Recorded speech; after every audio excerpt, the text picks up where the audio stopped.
everyone. I hope everyone is good. And in this session, we will be going through layout optimization, which will which is the topic for Lab 3, right? I'll just be going through some slides that are in a way um, pointers as to what you should.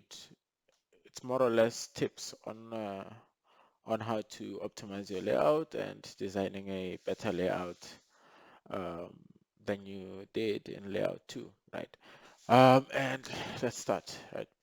So part of, let me just put this in presentation mode.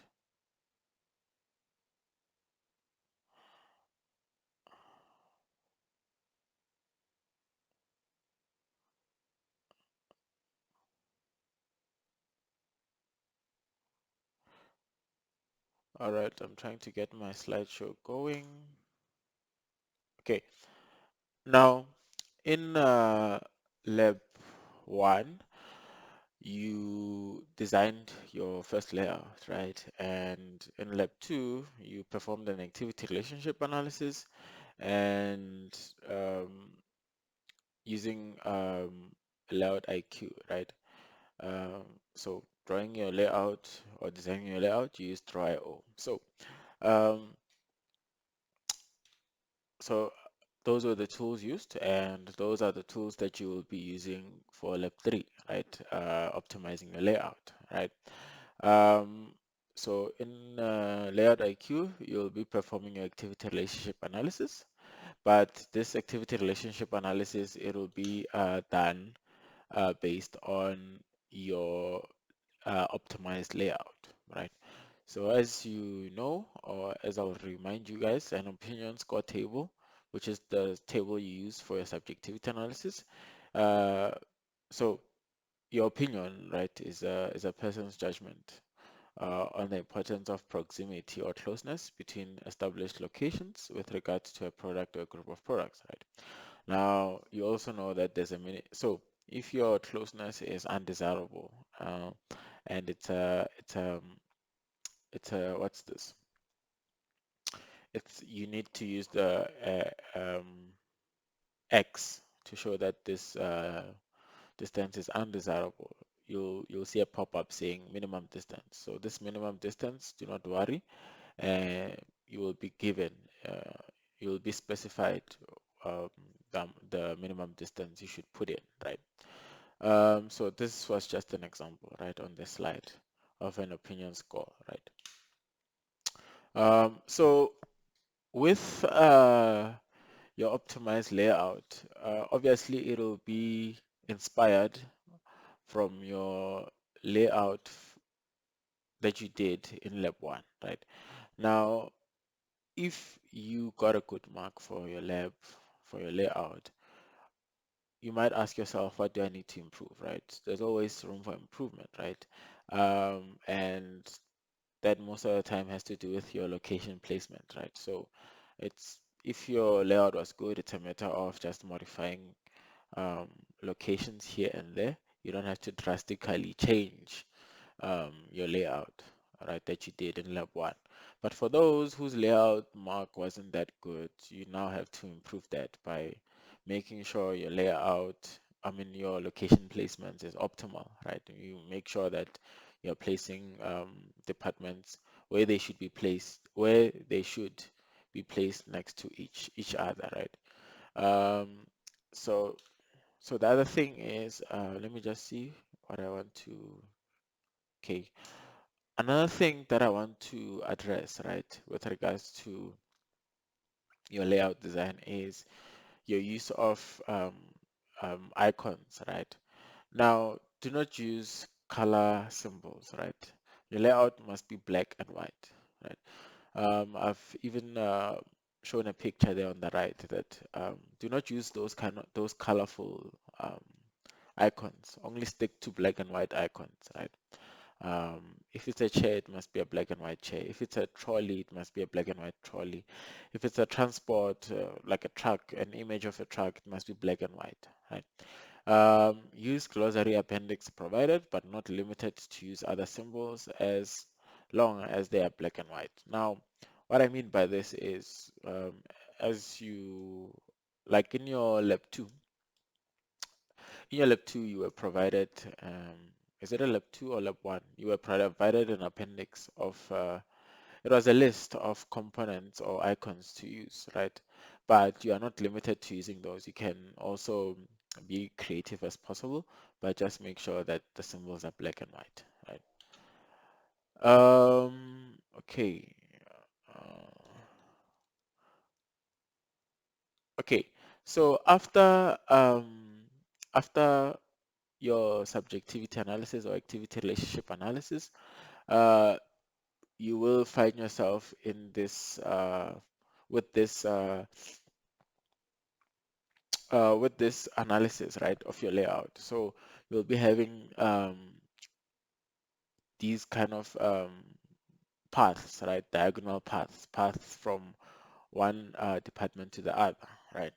And once you reach this phase, the next thing you must do is your actual paths. So before I explain our actual paths is I wrote some few things down the right. So know what the difference in thickness of the actual paths implies, right? See information in your lab guide that was provided to you, right? There are notes in there, right? Aim to make actual paths perpendicular to each other, if practical and if possible, right? Now, on your picture there, um, those are what we call actual paths. What are actual paths, right? I addressed this, right? But I'm just gonna go over them again, right? So your actual paths, what you want to do is you want to have perpendicular lines or paths perpendicular to each other from one department to another, from one location to another, right? So as you can see in the previous slide, the lines were like that, right? But the designer was able to create those actual paths, making paths perpendicular to each other, right? So that is what you should aim to do. And how you do that is you click on a path and you move it however you want, but making sure that it is at 90 degrees to each other, right? Uh, Revisit the previous lab videos in seeing how you do that, right? Now, we have different color paths, right? We have a blue, green, yellow, red, and their thickness is not the same. Now, it's your task in preparation for your lab 3 to find out what that means, right? Okay, another example of actual paths, it's in this kind of uh, case study. This was in a hospital room, right? Now, if you can observe, there's this blue line that is diagonal, right? So in some cases, it's okay, or it's not possible to make the path to be at 90 degrees, right? But uh, your aim should be making your path at 90 degrees as much as possible, right? And then you have, once you do that, those actual paths, you will observe that your eye effectiveness changes. The percentage decreases from 100 to a certain amount, and but your subjectivity score is with regards to the subjectivity analysis that you did previously, right? Um, okay, I'm just gonna go.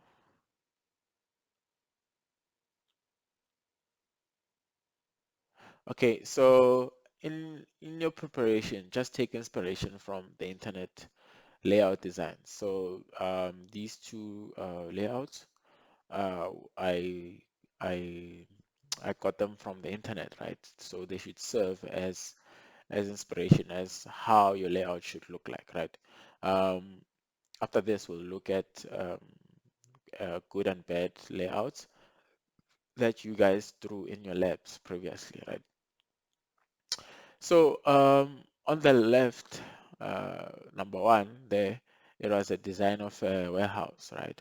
Now, as you can see, first of all, it's black and white. Secondly, something that is very important is labeling of each department. You know, so on your first layout, you are having uh, good labeling. You have the label of a lounge.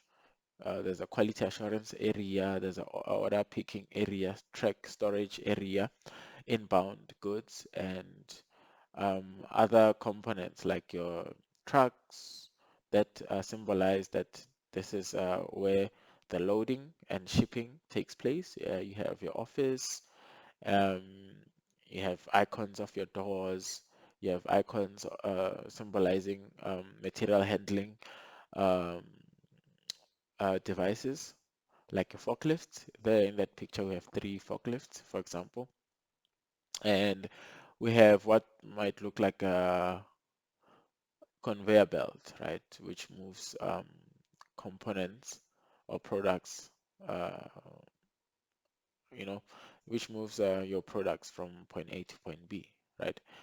So this is another example of a very good layout, right? Another one is this one on the right, which is much more, should we say, complex, which means that in this warehouse, this is a big warehouse, right?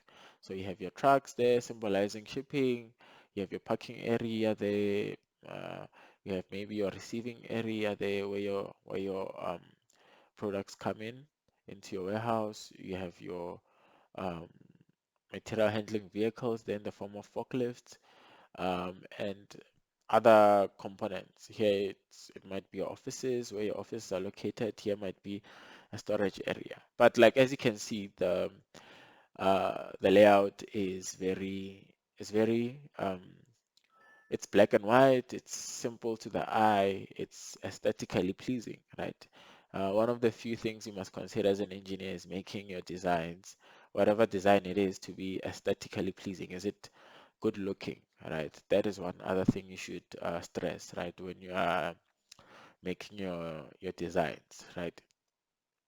So in your lab, you'll be given more or less at least minimum 1.5 hour, 2 hours to redesign. Uh, modify your layout and um, perform an analysis, right? Then I'm gonna go ahead and show a good and a bad layout. This is from uh, students, right?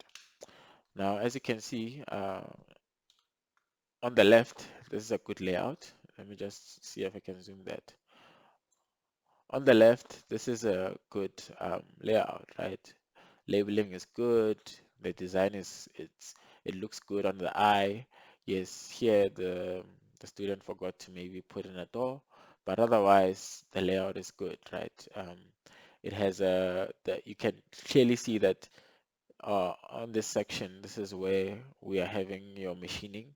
This is where maybe, for example, in another context, this is where you might have your assembly station, right? We have your storage area here, you have your packaging of goods, you have your office, you have your waiting room, you have your toilets, right? So these are your auxiliary departments, right? Um, it's a must. It's a must that you have your auxiliary departments, right? And here are your, this is a different transport symbol. It's black, you know. I believe in the previous one it was white, right? And so on and so on. This is a trolley which symbolizes another material handling device, and here's a picture of a forklift, right? All of this was designed using Draw.io, right? So it's very important to get yourself familiarized with Draw.io and the symbols that are important that you use often, right? And then this is a bad layout, ladies and gentlemen. So what's bad about this layout? First of all, as I made a note there, so there's a note there that I made. So it says layout resembles a flowchart and not a layout, right? As you might know, with a flowchart, it's symbolized by a lot of arrows that show steps in a process, right? So another problem is there are no auxiliary departments in this layout, right? There's poor usage of space. You know, there's a lot of free space here. You don't know what that free space is for, right? yeah, the layout is just bad, right? So just make sure that you have your auxiliary departments, your your layout doesn't resemble a flow chart. It is okay to have, for example, a square and inside written machine one, for example. That one I can't penalize, right? Because there are certain machines that you can find in your symbols, right, on Draw.io, right? But it mustn't. This is just a lazy design, right? From a yeah, a student was did not put much effort into this, right, compared to this one, right? So yeah, I'm gonna just zoom out. Then so once you're done, I will expect to see a comparison between um, your layout that you drew in lab one. I meant to say lab one there, um, with the optimized layout. So I expect to see a before and an after, right? Picture of your layout. All of this must be put inside Excel, right? Or you must take your screenshots and put them in your Excel file. Now, I also want to see something I forgot to mention. I also want to see a comparison of your subjective score and IELTS effectiveness, right, from your first layout and your second layout, right? It's important that I see this information. Otherwise, you will lose marks, right? You lose a lot of marks, right? So yeah, let me see what I forgot to mention.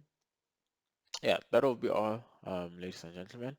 And yeah, good luck with your lab 3, and I hope you have fun because I believe it's fun designing, right?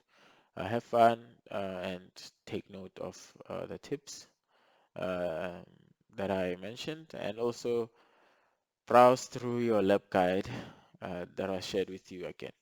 I will also share this document with you, and yeah, the best of luck to everyone and enjoy the rest of your day.